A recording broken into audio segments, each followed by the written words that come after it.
Blake's It Ends With Us lawsuit against Baldoni takes a major turn. Welcome to Access Hollywood from New York City. I'm Kit Hoover. And I'm Scott Evans. A judge has thrown out 10 of Lively's 13 claims, including claims of harassment, defamation, and conspiracy. Well, Scott, now let's break down what this means for both sides.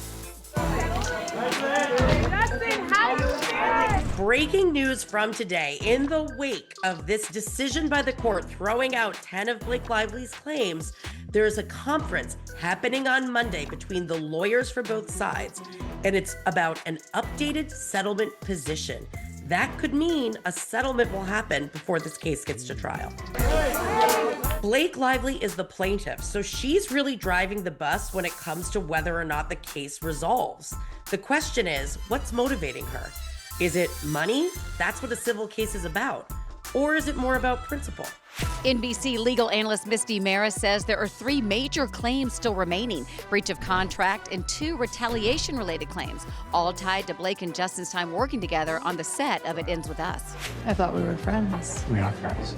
The whole trial is going to boil down to the retaliation claim. Did Blake Lively make a good faith complaint about sexual harassment, and in response, there was a smear campaign damaging her reputation? Or the defense side is that Blake Lively only made a sexual harassment complaint to leverage power and take over the movie, and that there was no smear campaign. Misty says another big shift is that the case is no longer Blake versus Justin. A huge win for Justin Baldoni is that he's no longer a defendant in his individual capacity in the case. We've been calling this case Blake v. Justin. That's no longer true. It's Blake versus the corporate defendants.